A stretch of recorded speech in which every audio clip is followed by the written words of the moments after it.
konfirmasi apakah mungkin saya bisa membantu dari sisi tim hukumnya.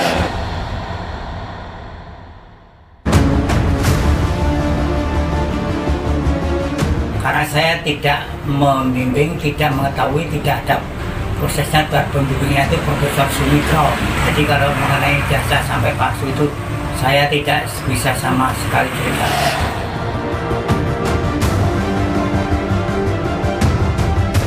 Kita dari UGM itu memiliki bukti-bukti yang otentik ya.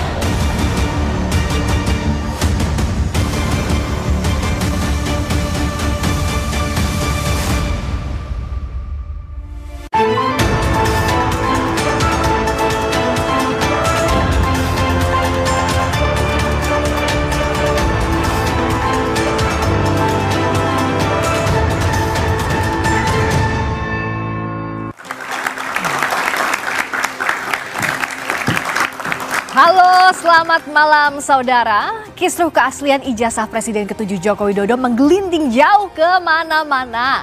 Yang terbaru di ranah hukum, Roy Suryo dan Dr. Tifa diundang klarifikasi oleh penyidik Polda Metro Jaya buntut laporan Jokowi pada akhir April lalu. Jokowi sendiri melaporkan sejumlah nama setelah tim pembela ulama dan aktivis 1 TPUA lebih dulu membuat aduan dugaan ijazah palsu Jokowi ke Bareskrim Polri.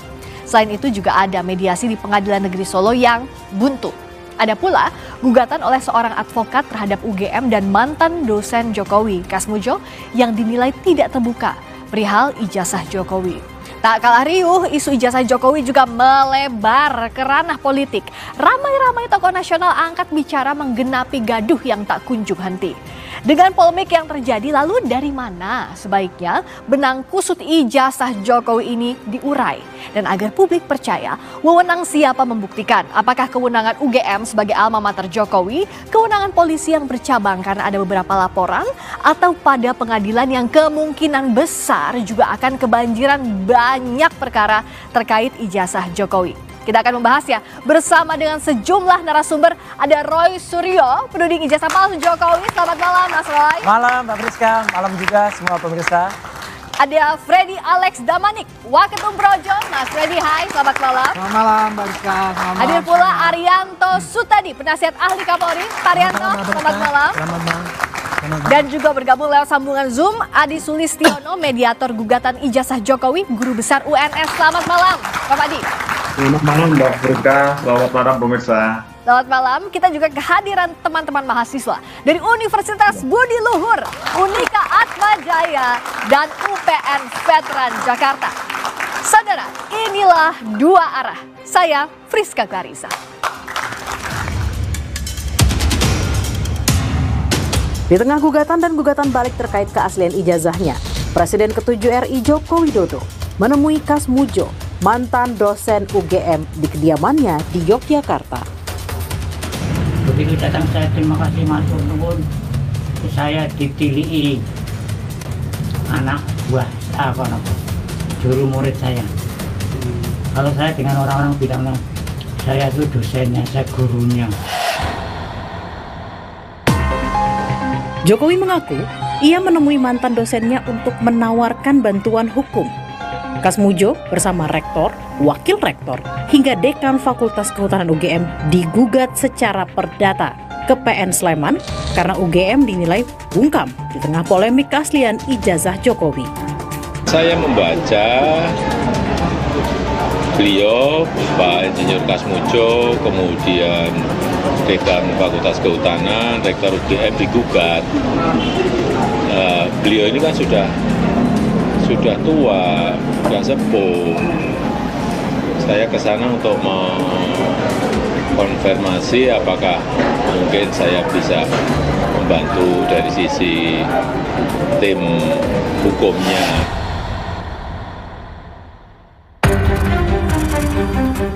Kegaduhan isu keaslian ijazah Jokowi tak hanya karena saling lapor ke polisi dan saling gugat di pengadilan. Soal polemik ijazah bahkan turut disinggung Presiden kelima sekaligus Ketua Umum PDI Perjuangan Megawati Soekarno Putri. Dan itu sekarang sudah jadi urusan ijazah general polisi. Ya, itu sama dia.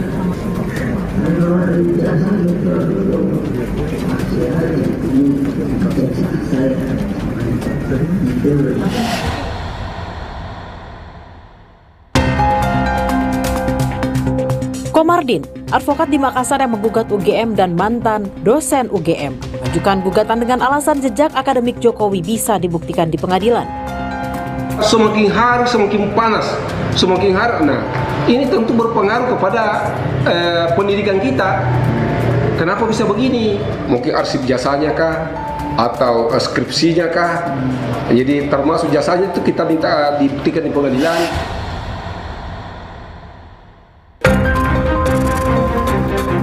Pihak UGM menyatakan tengah mempelajari gugatan dan menyiapkan bukti di persidangan. Itu kami pelajari ya, itu kami pelajari gugatannya gitu. Kita dari UGM itu memiliki bukti-bukti yang otentik ya, terkait dengan status gitu ya, keberadaan Pak Jokowi di lingkungan kami, di universitas kami gitu.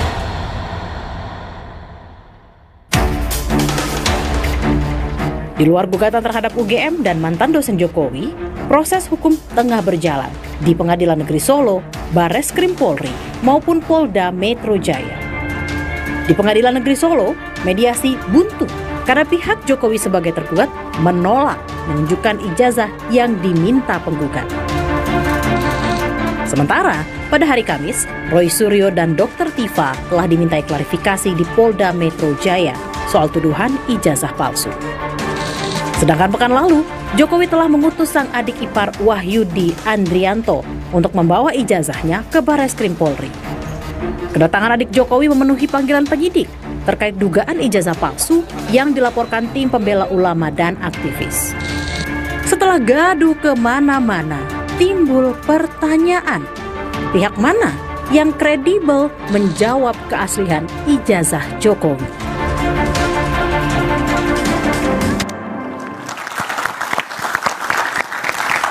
Dalam hidup ini kan yang jadi pertanyaan kejelasan status ya. Nah, tapi kalau dalam kasus laporannya Pak Jokowi yang diajukan oleh Pak Jokowi, statusnya Mas Roy ini apa sih, terlapor atau apa? Lah itu, menarik kan? Jadi kemarin tuh ada pelapor yang sudah menuliskan locus delicti dan tempus delicti dengan berani, tapi ternyata tidak seperti yang diomongkan sebelumnya. Kan yang diomongkan sebelumnya kan lawyernya mengumbar tuh, ember istilahnya. Ya, kami melaporkan RSTT, ES dan ternyata nggak ada menurut kepolisian. Jadi kan kasihan polisi ini. Tuh, Mas Roy itu statusnya apa sampai sekarang dari kemarin nggak ada. Polisi? Statusnya saya independen. Diundangnya sebagai apa? Diundangnya memang tertulis sebagai saksi. Cuman gini Pak, dalam prinsip hukum ini juga harus diketahui. Kalau saya nantinya itu akan dijadikan saksi ya, kalau nanti akan dijadikan terlapor, ya saya berhak untuk kemudian tidak perlu memberikan keterangan karena saksi itu punya hak untuk diam. Karena terlapor itu punya hak untuk diam. Kalau nanti ternyata terlapornya itu saudara kita juga berhak menolak. Karena nggak boleh kita bersaksi sama saudara. Ini adik-adik dan penonton Kompas TV harus ngerti, harus cerdas, harus smart. Jangan sampai waktu kita terbuang percuma. Udah duduk, diambil keterangan sampai jam 11 malam. Akhirnya nggak bisa dipakai. Karena ternyata terlapornya saudaranya atau bahkan terlapornya dia sendiri. Undangan klarifikasinya kemarin itu undangan klarifikasi undangan kan klarifikasi ini bentuknya. Boleh diperlihatkan. Nih. Dan yang menariknya lagi karena klarifikasinya bersifat klarifikasi, maka semua kan jadi saksi. Jam 10 saya diklarifikasi. Oke, saya boleh dilihatin Mas ke kamera. Jam 10 saya diklarifikasi. Jam setengah 8 pagi saya masih mampir Kompas TV. Nah, oke, itu isinya apa? Kan tidak kelihatan. Undangan klarifikasi. Sebagai diberitahukan saksi kepada saudara, bla bla bla bla bla. Sambil dilihatin ke depan Mas ke kamera. Oh, kan nggak bisa baca nanti. Ya, sebagai saksi gitu ya. Di sini ada. Kemudian 6 pasalnya banyak banget. Tapi objek perkaranya ada untuk kasus apa? Nggak ditulis juga. Pasal-pasalnya ditulis. Pasalnya ada seabrek 310, 311, 27A. Oke, jadi yang pencemaran nama baik, fitnah, undang-undang ITE. Terus yang jahat ini. Ada pasal 32 dan 35. Kenapa saya bilang jahat? Pasal itu saya dulu perancang undang-undang ITE bersama dengan teman-temannya. Itu untuk transaksi elektronik. Untuk orang kalau kirim bukti kemudian diubah. Atau ada orang kirim data yang palsu tapi disebut asli. Itu kena, bukan untuk soal ini. Jadi kenapa kok pakai penyelundupan pasal? Dan yang paling penting Mbak, kan di situ terus tanggal nih. Ada 26 Maret 2025. Lokasinya Jakarta Selatan. Jadi tempusnya jelas, lokusnya jelas. Saya nggak ada di situ. Jadi begitu saya nggak ada di situ, penyidiknya juga bingung. Pak Roy dengan nggak. Ya udah, ngapain terusin? Selesai. Oke Mas Freddy. Kata kata Mas Roy itu masih jadi tanda tanya statusnya apa? Bukan terlapor. Apa Mas Freddy lihat apakah kasus ini tanda kutip coba-coba karena tidak ada terlapornya siapa begitu, tapi sudah disampaikan ke publik? Ya, nanti biar Polri yang menjelaskan, tapi saya coba menanggapi. Jadi ketika kita membuat laporan, ya kan di situ identitas pelapor tulis. Kemudian siapa yang dilaporkan ditulis, ya. Kemudian apa yang dilaporkan ditulis. Nah, nanti penyidik menulis itu. Nah, kemudian itulah yang menjadi istilah di publik. Bahkan penyidik juga sering menggunakan itu. Kalau sudah masuk di dalam proses penyidikan, maka akan menjadi saksi pelapor, saksi terlapor, kan begitu.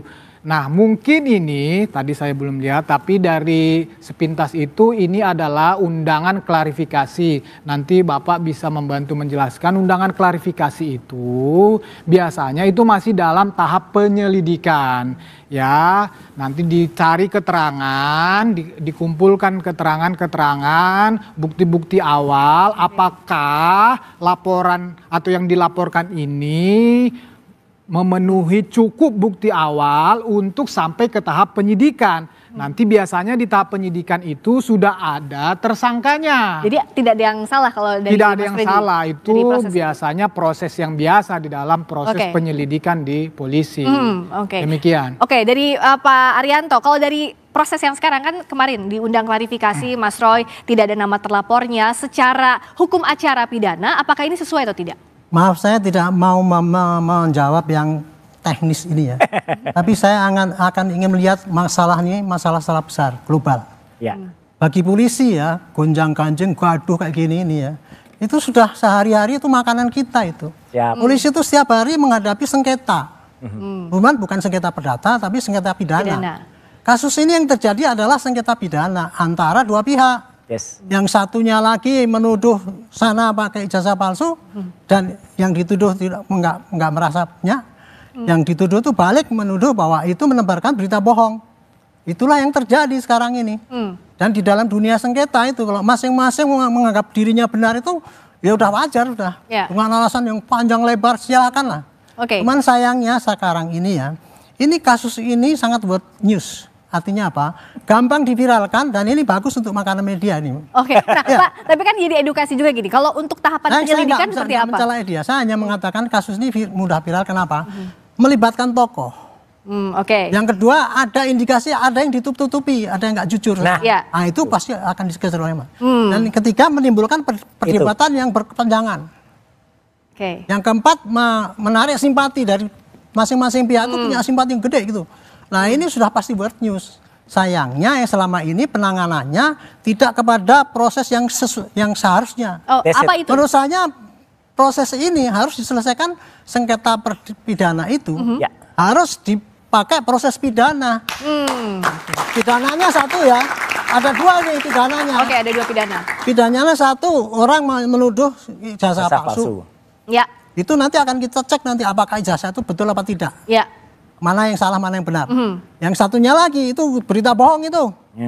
Pidananya dua itu kan. Nah, itu saya sekarang senang apa? Karena sudah Pak Jokowi sudah lapor ke Polda atau mana saya nggak tahu ya. Polda Metro Jaya. Dan sana juga sudah lapor juga ke polisi kan. Bareskrim. Dua-duanya itu berarti akan ditangani secara track yang benar.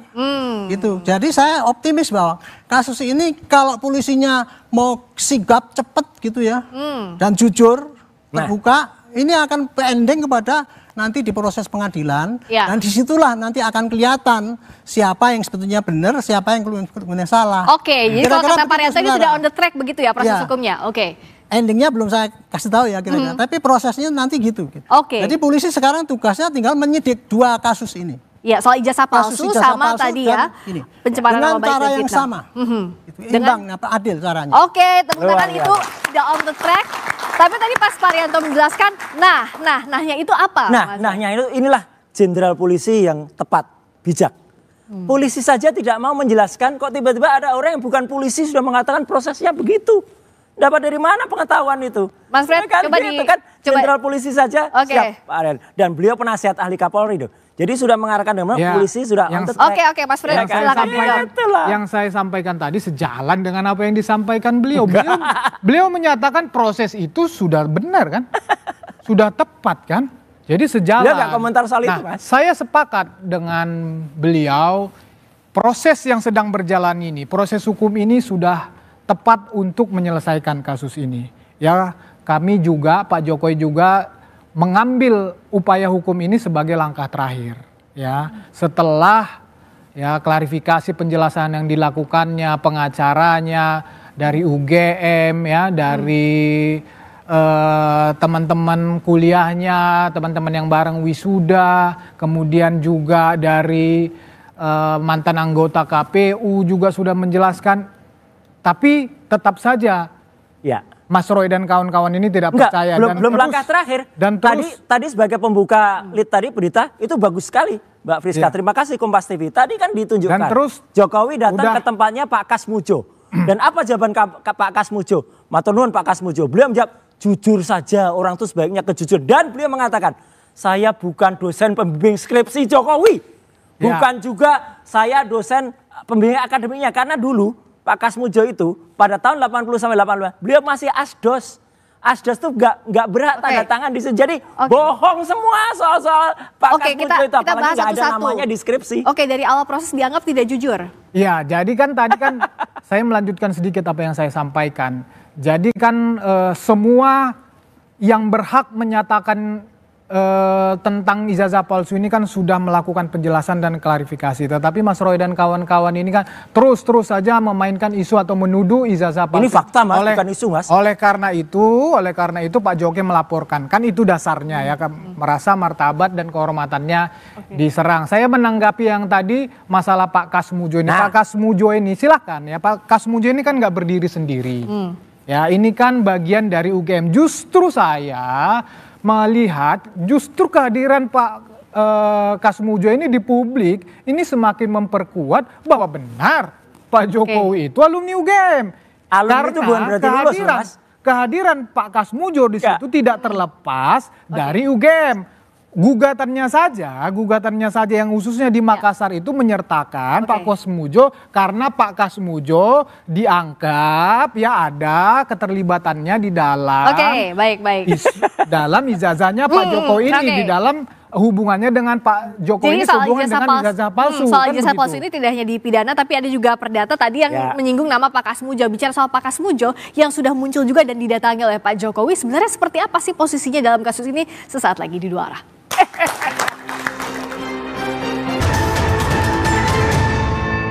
Mengenai ijazah saya sama sekali tidak bisa cerita karena saya tidak membimbing, tidak mengetahui, tidak ada prosesnya. Buat pembimbingnya itu Profesor Sumitro, pembantunya ada sendiri, yang uji ada sendiri. Jadi kalau mengenai ijazah sampai palsu itu saya tidak bisa sama sekali cerita.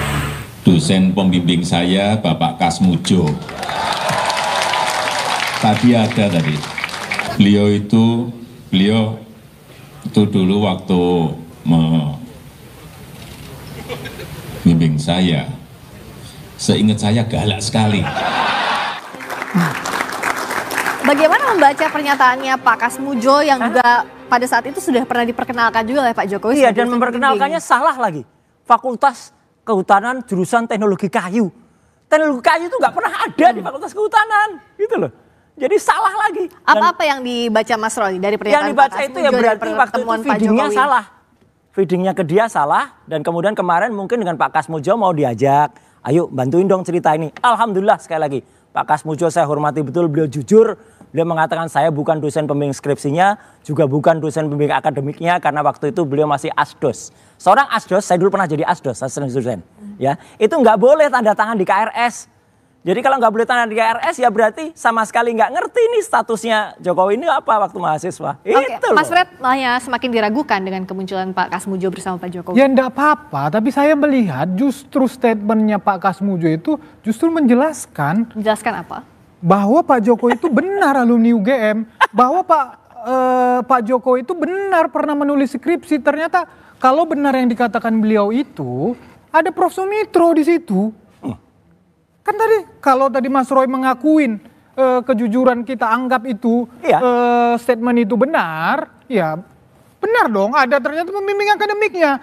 Yang saya mau katakan bahwa Pak Kasmujo ini tidak akan terlepas dari kampus UGM. Nanti keterangan ini akan disinkronkan di dalam proses hukum. Ya, nanti mana yang benar kan jelas. Jadi kan semuanya itu juga ada dokumen-dokumen tertulisnya, kan begitu. Jadi statementnya Pak Jokowi di tahun 2017 itu dulu jelas banget. Saya waktu itu ketemu dengan Pak Kasmujo dulu galak banget ini. Saya bolak-balik keluar. Dan terima kasih Pak Kasmujo, berkat bimbingan Bapak saya bisa menyelesaikan skripsi saya. Saya juga itu ada di rekaman, saya juga pernah menjadi mahasiswa. Adik-adik ini juga pernah, semua orang pernah menjadi mahasiswa yang pernah didampingi oleh asisten dosen. Memang dia membimbing kita, bahkan justru asisten inilah yang paling dekat dengan kita sebagai mahasiswa. Karena dia kalau dosen-dosen pembimbingnya yang aslinya itu yang senior biasanya memang kita justru jarang ketemu sama orang-orang seperti itu. Gitu loh, apalagi di UGM gitu, Mas. Kuliah-kuliah zaman dulu. Di UGM apalagi kuliah-kuliah zaman dulu yang dosen-dosen senior itu jarang kita, justru mahasiswa yang masih muda-muda inilah. Jadi apa yang diragukan dari Mas Roy? Gini loh. Itu juga bisa dibilang pembimbing. Penjelasannya diberikan dari lulusan UGM asli, ya gitu. Mas lulusan mana? UGM bukan? Iya. Bukan kan? Saya S2 UGM. S2-nya, S1-nya UGM enggak? S1 saya dari Universitas Lampung. Ah udah. Ya udah. Ini kan yang dipersoalkan kan sekarang S1-nya. S2 lain, pembimbingannya lain. S2 Oke. Jadi intinya apa soal Pak Kasmujo? Intinya adalah dulu Pak Jokowi itu bicara di 2017 seolah-olah meyakinkan bahwa Pak Kasmujo adalah dosen pembimbing skripsi. Terus kemudian narasinya mulai diubah. Oh, dosen pembimbing akademik. Ada nggak tadi? Gitu. Ada nggak tadi Pak Jokowi dosen pembimbing saya itu dosen pembimbing akademik? Enggak mungkin dosen pembimbing akademik. Kalau dosen pembimbing akademik, Pak Kasmujo itu asdos. Asisten dosen itu nggak berhak membimbing. Adik-adik mahasiswa tentu tahu juga kayak gini gitu loh. Ini diragukan pernyataannya. Walaupun bukan pembimbing skripsi, tapi soal pembimbing akademik ini juga Siapa diragukan. bilang masa asisten dosen tidak berhak untuk membimbing? Justru kehadiran nggak boleh Mas, asisten dosen kok tanda tangan PNS nggak boleh. Nah kalau tanda tangan hitam di atas putih dokumen kampus, dokumen fakultas, dokumen skripsi memang tidak ada. Bukan lulusan UGM ya kayak benar gini. Itu. Tetapi ini bukan lulusan UGM memang ini. Tugas asisten dosen adalah membimbing mahasiswanya. Jauh. Terus apa kehadiran fungsinya asisten dosen? Ayo asisten dosen itu membantu dosen dalam perkuliahan, bantu nyiapin materi buat dosen. Aku dulu pernah asdos Mas. Mas pernah asdos gak? Saya nggak pernah. Nah, tapi saya pernah Tapi saya pernah dilayani oleh asisten dosen. Oke. Oke, kita balikin lagi ke sini. Tadi kan disebut juga kan kalau kata Mas Freddy, pernyataannya Pak Kasmujo akan digabungkan juga dengan pernyataan pimpinan lain UGM. Kan UGM-nya sudah bilang juga Mas Roy, kenapa masih nggak percaya? Ya UGM banyak sekali melakukan tindakan yang kurang pas. Nyatanya mantan rektor UGM, jadi yang pas ini hanya yang disampaikan Mas Roy. Itu jadi menyatakan kalau ini harus dibuka sejelas-jelasnya. Clear. Jadi biarkan, dan UGM nyatanya digugat banyak pihak. Jadi biarkan saja gugatan itu berlangsung. Dan UGM, saya alumnus UGM. Ya, S1, S2 saya UGM. Resmond juga, Dr. Resmond. Dr. Tifa juga. Jadi kami ini cinta kepada kampus, Mbak. Bukan apa-apa, cinta kepada kampus. Kami sayang alma mater saya kalau harus terlibat dalam kebohongan besar ini. Oke, nah tepuk tangan dulu nih. Tampaknya sudah semakin panas di segmen ini. Kan yang ditunggu juga dalam proses ini tidak cuma laporan pidana, ada gugatan perdata yang di PN Sleman, ada juga gugatan perdata yang di PN Solo. Saya ke Prof Adi. Proses mediasi kenapa kok buntu ya, Prof Adi? Apa sih yang jadi kebuntuan dan kendalanya? Jadi ada bottleneck soal ini? Selamat malam Mbak Priska. Jadi malam, Prof. Ada gugatan data yang dilakukan oleh Pak Taufik di Pengadilan Negeri Solo adalah gugatan perbuatan melawan hukum. Yang digugat ada 4. Yang pertama Pak Jokowi, kemudian KPU, kemudian UGM, dan SMA 6 Solo. Jadi dalam perkara perdata itu diwajibkan sebelum diperiksa pokok perkara akan ditangani secara mediasi. Kemudian pihak Pak Jokowi tergugat 1, 2, dan 3, dan 4 dan menggugat sepakat memilih mediator dan saya ditunjuk sebagai mediatornya. Nah kemudian saya membagi pemeriksaan menjadi 4 tahap. Yang pertama resume perkara yang dibacakan oleh pihak penggugat dan ditanggapi oleh tergugat. Ya. Kemudian pertemuan kedua adalah kaukus, saya ketemu dengan pihak penggugat tergugat secara terpisah kamar untuk menyampaikan persepsi, untuk berdiskusi banyak hal. Ya. Kemudian nanti kesepakatan kemarin baru nanti kesimpulan. Nah. Jadi proses mediasi ini baru berhasil, kuncinya adalah itikat baik para pihak. Jadi saya sebagai mediator adalah berdiri di tengah-tengah antara pihak penggugat dan tergugat, tidak boleh berat sebelah. Dan setelah kami lakukan proses pemeriksaan beberapa kali, nampaknya khusus untuk pihak penggugat dan tergugat satu sudah sepakat mediasi tidak berhasil. Oke, tidak berhasil. Sedangkan untuk tergugat, tergugat 2, 3, dan 4 kita upayakan. Semoga 2, 3, 4 berhasil. Jadi yang satu belum berhasil, yang 2, 3, 4 mungkin insya Allah berhasil. Oke, ini tuh yang jadi kebuntuan Prof. Adi, apa betul soal penggugat ini meminta agar tergugat menunjukkan ijazahnya, ini asli atau tidak, tapi ditolak oleh pihak tergugat? Jadi ketika membacakan resume perkara, pihak penggugat kan sudah seperti yang disampaikan oleh para penggugat dan tergugat di media, makanya saya berani ngomong di sini karena sudah disampaikan di media. Jadi Pak Taufik menginginkan agar dibuka ijazahnya di muka publik. Oleh Pak Jokowi, begitu ya, pihak Pak Jokowi ya. Pak Jokowi, sedangkan pihak tergugat sejak awal tidak berkenan. Sebenarnya kalau Pak Jokowi bisa hadir sendiri, memang kalau dalam mediasi kan harusnya diwajibkan untuk hadir sendiri, kecuali beliau keluar kota, keluar negeri, terus sakit, buat pengakuan, atau sedang menjalankan tugas. Nah, seringkali kalau diwakilkan oleh pihak kuasa hukum, mediator akan kesulitan untuk menemukan titik temu antara kesepakatan antara penggugat dan tergugat langsung. Saya sebenarnya yakin kalau Pak Jokowi hadir walaupun lewat video call, itu akan tercapai lah kesempatan mediasi yang mungkin kita usahakan. Jadi problemnya memang pada saat proses mediasi, karena beliau diwakili oleh kuasa hukum dipasrahkan Jadi, oleh kuasa hukum. Yang diharapkan Pak Jokowi datang sebagai tergugat begitu ya, Prof. Adi ya? Oke, baik. Nah ini kan proses hukumnya jadi banyak sekali, bukan hanya banjir tapi buanjir. Karena ada laporan pidana, gugatan perdata di PN Sleman, PN Solo. Menurut Pak Arianto ini akan efektif atau tidak dalam prosesnya, dalam waktu yang bersamaan seperti ini? Tapi jawabnya usai jeda. Pak Arianto di Dua Arah, kami segera kembali.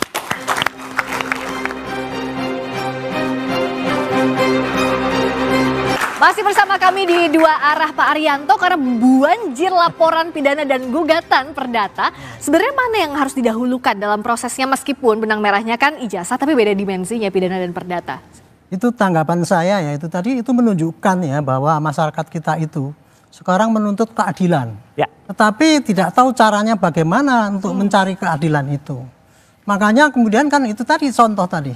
Saling berdebat, ini kan begini, saya yang benar, dan saya ketawa saya itu. Mestinya yang kayak gitu itu disampaikan di dalam di persidangan nanti. Adu argumentasi itu disampaikan di persidangan. Nah, kalau cuma di media gini yang gaduh itu ya masyarakat yang senang media. Tuh, jadi ini ya, karena tidak ditangani dengan prosedur hukum yang betul, akibatnya yaitu tadi tidak efektif. Mestinya ya, ini tadi ada tangani pakai prosedur pidana. Satu pidana itu memalsu ijazah, satu pidana untuk mencemarkan nama. Sebenarnya cukup ya dengan dua laporan pidana itu? Dua laporan itu saja, makanya saya berharap polisi ini supaya tidak gaduh-gaduh terus ya, walaupun kegaduhan di media itu sekarang bukan suatu termasuk di dalam satu pasal yang menurut MK dibatalkan itu ya. Tetapi kegaduhan ini kalau dibiarkan nanti bisa jadi kegaduhan fisik. Oke Pak Arianto, antara tapi peserta yang backing ini sama sebenarnya ini pasti akan terjadi di lapangan. Nah, itu tadi. Tapi kalau untuk gugatan perdata artinya tidak diproses dahulu juga tidak apa-apa atau seperti apa? Kalau perdata itu hak seseorang, nggak bisa ditolak. Hakim pasti menerima, terus kemudian tapi ketika mau gugat mesti didamaikan dulu. Itu normatifnya kayak gitu. Iya. Gitu. Dan pun laporan pidana yang ada di daerah pun juga kan ada Ya. itu semestinya yang dikedepankan 2 pidana yang di Ya Baris Krim mestinya dan ini Polda dulu saja. kalau ini ya, ini mestinya tuh dua pihak tuh dari dulu sudah melaporkan masing-masing. Pak Jokowi sudah melaporkan, Izin, Jenderal Arianto. Bukankah sebenarnya kalau dalam perkara perdata dulu harus didahulukan? Oh, nggak ada, Pak. Ada, Itu beda, Ada beda aturannya, perdata dengan pidana beda, Pak. Betul. Jangan Dimensinya perdata berbeda. dulu diselesaikan, baru pidana. tidak ada begitu, Pak. Itu kalau sengketa rumah, ini satu mengatakan ini. Nah, kalau perdataannya ini nggak pas, kalau ternyata diuji ternyata dalam perdataannya yang uji itu siapa? Nah, itu, Pak. Kan pemalsuan itu kan pidana. Ya. Yang uji ya harus ranah pidana, Pak. Dari mulai penyidikan, mencari bukti-bukti yang ada, ya. Ini tadi kalau untuk kasus pidananya, maka penyidik akan mencari mana bukti-bukti yang menunjang bahwa itu asli. Ya. Pasti dicari dong dari saksi-saksinya temannya Pak Jokowi, dari universitas sana dan sebagainya gitu. Kumpulkan semua. Kemudian yang menentang, yang tadi diomong-omongkan di sini itu, semua ditampung polisi, diberkas sampai segini, nanti dikirimkan ke kejaksaan. Pak, ini loh, ini kira-kira bisa nggak dipakai tuntutan? Nanti jaksa akan melihat, oh ini bisa. Di persidangan itulah itu tadi yang diributkan di sini. Yang mengusutnya Baris Krim atau Polda Metro atau sesuai dengan laporan yang masuk ke masing-masing? Saya dulu pernah bikin perkap ya. Kalau penanganan kasus yang 2 ini dan itu pihaknya cuma itu juga, buktinya sama, sebaiknya ditangani dalam satu instansi. Oh, satu saja. Satu, maksudnya antara apa? Itu manapun. Maksudnya gini, supaya barang buktinya itu nggak kesana kesini karena apa? Karena bukti pemalsuan sama penuduhan itu kan sama itu. Makanya satu instansi ya, misalkan Metro atau di Baris Krim, tetapi beda unit gitu. Jadi bisa tapi relevan. Tapi oleh satu ya, mudah-mudahan ini yang sama. polisi cepat itu. Tepuk tangan kita diharapkan cepat. Mas Roy setuju deh apa yang Pak Arianto? Justru jelas bahwa ada aturan, tanyakan deh ke Prof ya. Gitu, kalau ada perdatanya itu didahulukan, bukan kemudian pidananya. Itu kalau konteksnya kan itu berbeda objek kalau perkaranya. kasusnya sama, itu perdatanya dulu kan. Ini kan kasusnya ini beda. Yang satunya nuduh. Beda, pihaknya aja beda. Coba Prof, yang satunya nuduh palsu, yang satunya lagi. Oke, Prof Adi juga. Untuk tadi apakah perkara dan perdata dan pidana di dimensi yang berbeda bisa berjalan masing-masing, tidak harus ada yang didahulukan. Kan objeknya sama, Prof Adi. palsu. Silakan Prof. Prof Adi? Ya, silakan. Tadi perdebatannya kalau di sini kan harus yang mana yang didahulukan perdata sama pidana. Kalau menurut Prof Adi, sebentar Mas Roy, yang harus didahulukan yang mana? Apakah perdata, pidana atau masing-masing bisa berjalan? Sebenarnya masing-masing bisa berjalan sendiri-sendiri. Tapi dalam kasus-kasus tertentu, kalau kasus itu perbuatan melawan hukum, misalnya 1365, ada juga yang menunggu pidananya dulu karena harus ada unsur perbuatan melawan hukum, ada juga kayak gitu. Jadi, tapi pada prinsipnya kalau untuk kasus ini berbeda. Jadi pada prinsipnya bisa sendiri-sendiri. Bisa sendiri-sendiri itu clear ya sama ya tadi yang disampaikan. Akhirnya artinya kalau Mas Roy siap dong adu bukti manapun laporan pidana maupun perdata. Dan tadi yang diceritakan Prof Adi tadi menarik, Mbak. Ketika Jokowi nggak hadir 2 kali ya, pertama di soal mediasi pertama dan kedua soal kakus. Ketika nggak hadir di pertama tuh dia masih berada di Vatikan waktu itu. Tapi yang kedua tuh dia ada di Solo. Dia ada di Solo bahkan nerima pemain band. Ini kan gimana sidangnya ada di Solo kok nggak hadir? Padahal kan alasan nggak hadir harusnya kan dia lagi pergi, lagi dinas gitu. Dia ada di rumah di Solo. Ngapain nggak datang? Mas Fred yang diragukan juga soalnya. Saya sederhana aja sih menanggapi. Saya coba berpikir sebagai lawyernya Pak Jokowi yang di Solo maupun di perkara-perkara perdata lainnya. Saya juga akan merespon yang sama. Tidak akan merespon ya tuntutan para penggugat ini di dalam proses mediasi. Karena saya tahu ini para penggugat ini akan patah, gugatannya akan tidak diterima di dalam proses persidangan nanti. Kenapa tidak diterima? Legal standingnya nggak jelas. Ya, apa dasar orang ini? Kemudian tuntutannya, ganti kerugiannya mereka ini apa sih, kan begitu? Nggak jelas. Jadi saya yakin 100% bahwa kan juga udah pernah dilakukan. Gugatannya tidak diterima karena itu jelas, hukumnya itu jelas kok. Kalau 1365 itu mendalilkan kerugian, itu harus kerugian yang dialaminya langsung. Apalagi itu yang perdata kayak yang di Makassar itu. Apa hubungannya dengan kurs rupiah coba? Jadi saya percaya ya memang nggak perlu direspon walaupun memang harus mediasi itu wajib, tetapi kita kan pakai logika hukum juga. Ngapain direspon kok ini tidak akan diterima ini gugatan. Menghormati persidangan. Oke, tapi soal yang ada di Polda Metro juga Barreskrim, Mas Roy sempat bilang ini ada skenario penyelamatan, maksudnya apa? Ya, jadi artinya kan ada yang kemudian satunya dipercepat. Yang di Barreskrim itu, meskipun saya tidak ikut menggugat di sana, tapi gugatan dari teman-teman itu kan sudah didaftarkan per Desember 2024 yang lalu. Lambat banget. Terus tiba-tiba ketika Jokowi lapor tanggal 30 April, hari itu juga dia lapor di SPKT, hari itu juga langsung di BAP, hari itu juga muncul surat perintah penyelidikan. Ini Pak Arianto, kalau itu diberlakukan untuk semua masyarakat, hebat Pak polisi Pak. Gitu. Nyatanya kan tidak. Kalau kita lapor di SPKT, kita tunggu dulu kapan nanti tiba-tiba dipanggilnya. Kalau semua orang diproses kayak Pak Jokowi kemarin, saya salut kepada kepolisian dan lakukan itu untuk semua masyarakat. Jadi semua itu masyarakat. Pernah Pak Roy pernah ngelapor? Pernah membuat laporan polisi? Pernah. Gimana? Pernah. Polda Metro. Kapan? Kira-kira setahun atau setengah tahun yang lalu. Enggak, bikin laporan polisi sudah? Iya sudah. Terus ya udah lapor aja di SPKT, nunggu Pak. Nunggu kita diberitahu nanti lewat website. Setelah itu agak lama baru kemudian di BAP. Ya gitu. Terus lama dulu penyelidikannya, surat perintah penyelidikannya baru muncul. Ini Jokowi dilihat tuh satu hari loh Pak. Karena Pak Jokowi sudah rame banget ya, pasti langsung di... Kan ada yang bilang no viral no justice kan? Enggak, tapi nggak imbang gitu, Pak. Kasihan masyarakat Pak. Ya itu kenyataannya begitu, tapi gini ya. Kenyataannya gitu ya Pak ya. Kenyataannya Jokowi jalur yang benar itu ya bikin LP Pak. Ya. Betul, betul. Sudah benar jalurnya itu, adapun itu nggak ditanggapi polisi, oke lah. Tapi kan sekarang sudah. Ya, tanggapi cepat sehari langsung selesai. Enggak, sekarang kan sudah ditanggapi yang sekarang. Yang laporan yang sekarang ini. Artinya kalau menurut Pak Arianto, saya tanya ini. Sudah Pak Jokowi kan sudah ada perbedaan. Ditindaklanjuti. Ya. Laporan dari Bapak sudah ditanggapi. Ya sudah kan sama-sama. Berarti apa masalahnya dong kalau masalahnya gitu ditanggapi dua-duanya? Makanya gini, tapi saya nggak menyalahkan Pak Jokowi, tapi saya menghimbau kepolisian untuk memberlakukan yang sama untuk semua masyarakat. Jadi bagi semua masyarakat dapat perlakuan yang sama Pak. Itu adil. Idealnya memang kayak gitu Pak, idealnya ya. Tapi dalam kondisi sekarang ini, sekarang kan laporan Pak Roy sudah ditindaklanjuti, yang dari Pak Jokowi sudah terlanjut. Ya sudah itu kita fokus pada ini aja, kemudian jangan melihat yang saya tahu juga dari statement Mabes Polri, itu sudah lama juga ditindaklanjutin, sudah puluhan saksi diperiksa dalam proses laporan dari... Ya lapornya kan udah sejak tahun lalu Mas. Ya artinya kan proses itu berjalan. Yang satu baru lapor beberapa hari yang lalu. Iya yang diperiksa juga baru Mas Roy dan kawan-kawan kan sementara banyak itu. Sudah ada banyak yang diperiksa. Iya Pak, itu baru di bawah 10 sedangkan sana udah puluhan gitu loh. Jadi kalau satu pintu Pak Arianto yang lebih berwenang atau yang sebaiknya menindaklanjuti penyelidikan ini apakah di Barreskrim atau di Polda Metro Jaya? Terserah mana yang polisi yang yang banyak mendapatkan bukti. Di situ nggak apa-apa, nggak masalah di Polda, di Barreskrim itu nggak masalah.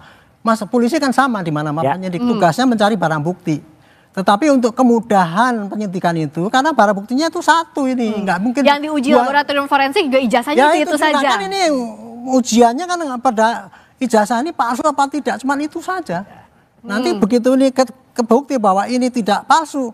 Ya pasti yang dia bisa sebelah sana yang pasti yang salah. Tapi kalau ijazahnya palsu, yang sebelah sana yang benar. Ini setuju karena jangan sampai seperti kemarin Pak, kasihan yang Kabid Humas Polda Metro menyatakan alat buktinya hanya berupa fotokopi ijazah. Ketika ditanya aslinya ada di mana? Ada di Barreskrim. Udah satuin aja. Tapi jangan hanya fotokopi. Artinya uji lapor yang dilakukan oleh polisi, Mas Roy akan percaya dong. Jawabnya tapi nanti bisa jeda di dua arah. Ini ada kembali.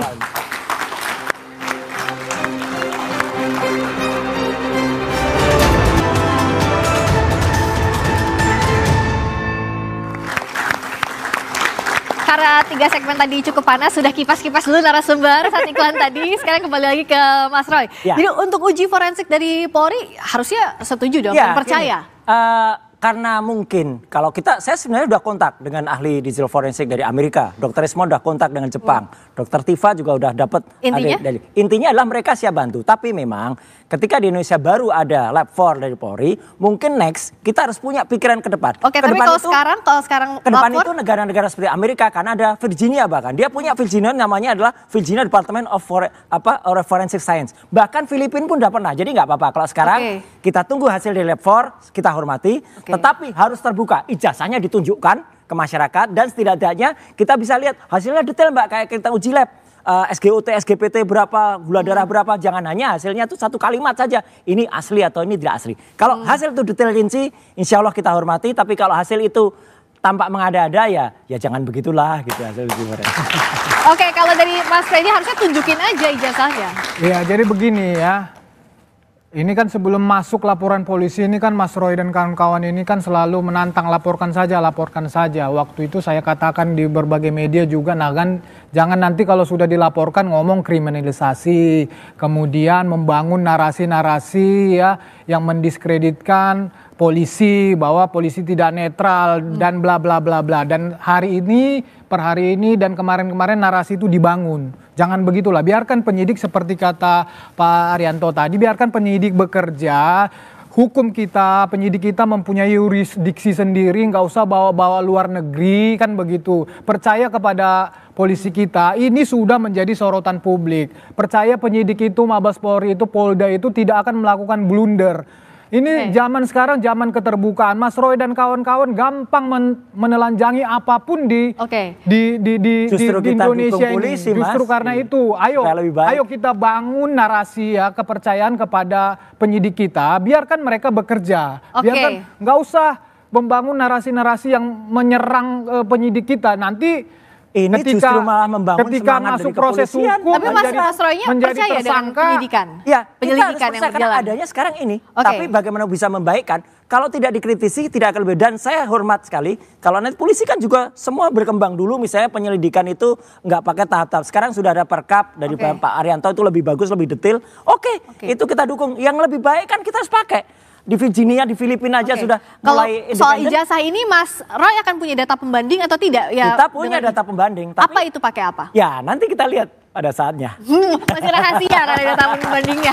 Oke, Pak Arianto, apakah bisa data pembanding tadi dilakukan dalam proses penyelidikan? Saya akan pesan-pesan saya ya. Gini. Tolong, ini kasus sekarang sudah kepada ranah pidana dan sudah on the right track. Percayakan kepada penyidik. Ya itu nanti akan dicek ya secara saintifik, kemudian pakai analog ataupun dicari apakah ijazah itu betul-betul asli apa tidak. Pembuktiannya tidak hanya pembandingan dokumen, tetapi dari sumbernya itu dicari semua. Termasuk saksi tadi itu Pak itu yang dibilang itu saksi memberatkan atau meringankan, semua harus masuk. Nah, pesan saya pada polisi ya, tolong Pak polisi sekarang terbuka. Jangan model-model menutup keterangan. Kami sudah periksa 10 saksi, ini siapkan saksi. Ini bukan keterangan itu. Menurut saya sebutkan aja, kami sudah ngambil saksi A, ngomongnya dia begini. Saksi B ngomongnya begini. Semua dibuka aja di publik ya. Sehingga berkas yang dibikin oleh polisi itu betul-betul apa yang didapat di lapangan. Karena ya kecurangan penyidik itu kadang-kadang begini, suka-suka datanya banyak, tapi hanya dipilih-pilih yang dikirim ke jaksa. Makanya dalam kasus ini dituntut polisi yang jujur, penyidik yang jujur. Artinya apa? Semua alat bukti dikumpulkan, dimasukkan berkas, dikirim ke jaksa. Jaksa yang jujur juga, jangan sampai nanti buktinya dikurangi atau tuntutannya dimanipulasi. Dan terakhir hakimnya juga jujur. Jangan sampai hakim yang disuap seperti kemarin ketangkap itu. Itu nanti bikin susah itu. Sampai ke persidangan. Saya boleh menambahkan satu lagi pesan saya ya, tolong ya. Ini kegaduhan di media itu tidak masalah. Tetapi kalau ini dibiarkan nanti akan terjadi kegaduhan di lapangan. Itulah yang dikendaki oleh Amerika dan sekutunya maupun tapi yang intinya adalah itu harus terbuka. Domba kita ini. Kita ini sekarang lagi jadi objek untuk war by proxy. Tapi yang jelas harus hati-hati. Tadi poinnya adalah yang terbuka ya, proses penyidikan sampai nanti ijazahnya ditunjukkan, ya toh? Kalau ijazah ditunjukkan udah selesai. Ditunjukkan haruskah apa di persidangan kalau soal ijazah ditunjukkan? Apa tunjukkan aja ini buktinya. Nah, betul. Untuk menunjukkan ijazah. Saya tambahkan sedikit dari Pak Arianto. Setuju atau enggak? Nah, ketika mudah masuk ke proses persidangan, Ya, jadi proses persidangan pidana itu pembuktiannya itu kebenaran material. Ya. Kebenaran material itu adalah hakim, termasuk para pihak di situ, jaksa, pembela, segala macam akan membuktikan kebenaran material, akan menggali dari pihak manapun, dari pihak terdakwa, kalau nanti jadi terdakwa, baik dari pihak jaksa juga akan melakukan pembuktian yang terbuka, yang misalnya dalam hal ini terdakwa merasa ada yang kurang, ada yang ditutupi, di situ semua akan bisa ditampilkan dan disaksikan oleh rakyat Indonesia. Bila perlu nanti ditayangkan. Kalau hakim tidak keberatan, nanti akan ditampilkan semua di dalam persidangan. Jangankan saya persidangan. Kemarin Ibu Mega aja udah mengatakan dari awal kalau itu ditunjukkan selesai. Hari ini hormat saya untuk PKB. PKB juga mendukung itu. Ayo parpol-parpol yang dukung ini. Oke. Nah, kalau dari Prof Adi ini kan jadinya kemana-mana, tapi dalam proses pembuktiannya sampai nanti kalau sampai ke persidangan, itu apa sih yang harus ditunjukkan ke publik, baik itu laporan pidana maupun gugatan perdatanya, Prof Adi? Saya nggak masuk ke pokok perkara, tapi saya menjelaskan alurnya. Jadi setelah dinyatakan mediasi tidak berhasil, kami serahkan ke majelis pengawas perkara, pemeriksa perkara. Nanti majelis hakim akan melihat membuat satu penetapan kalau penggugat tidak beritikat baik, gugatannya tidak akan diterima. Kemudian kalau yang tergugat tidak beritikat baik, ada penetapan dari pengadilan bahwa tergugat tidak beritikat baik. Kemudian hakim melakukan pemeriksaan perkara. Jadi perkara nanti bisa tidak diterima seperti katakan oleh tadi pembicara sebelumnya, bisa juga nanti diperiksa tapi dinyatakan ditolak atau diterima. Jadi ada 3 alternatif itu, Mbak Rizka. Nah, kalau untuk pihak UGM kampus apakah masih perlu klarifikasi karena gugatan terhadap UGM juga kan masih akan 22 Mei di Pengadilan Negeri Sleman? Kalau khusus untuk KPU, kemudian untuk tergugat KPU, tergugat SMU 6, tergugat UGM, nampaknya kita sudah upayakan untuk bisa berdamai dengan penggugat. Minta doanya aja. Amin. Semoga nanti di pertemuan Rabu untuk 3 tergugat 2, 3 dan 4 bisa berdamai. Jadi ada yang di PN Solo, ada juga yang di PN Sleman, kalau itu rektor, dekan, hingga dosen dan sebagainya. Jadi dari masing-masing, Mas Roy maupun Mas Freddy yakin punya bukti yang kuat sampai ke proses hukum terakhir, sampai ke persidangan? Yakin dong, dan seluruh rakyat Indonesia melihat ini dan kejujuran. Itu kata Pak Kasmujo, itu yang penting. Tepuk tangan untuk Mas Roy, katanya yakin banget nih sampai ke persidangan. Kalau dari Mas Freddy, apa lagi yang harus ditakutkan? Apakah harusnya ya sudah ada bukti saja sampai ke persidangan? Ya, tidak ada yang perlu ditakutkan. Pak Jokowi sama sekali tidak mengkhawatirkan masalah ijazah palsu ini, makanya dia buat laporan polisi karena dia memang punya ijazah palsu dan itulah bukti yang paling hakiki yang dipunyai Pak Jokowi. Dan perkara ini perkara sederhana pembuktiannya, ya. Kalau perkara bohongnya tadi nanti setelah dinyatakan asli itu, maka otomatis yang sana bohong. Jadi sesederhana itu sebetulnya. Tapi ini dalam proses hukum, proses persidangan nanti masyarakat Indonesia akan menyaksikan dengan transparan. Singkat saja Pak Arianto, bagaimana polisi juga harus menjawab tantangan ada suara-suara yang menganggap bahwa polisi tidak netral? Dia kerja cepat, terbuka, dan mengumumkan pada rakyat inilah yang sudah saya kerjakan. Dan kemudian menyampaikan kepada rakyat juga ini yang saya sampaikan pada jaksa.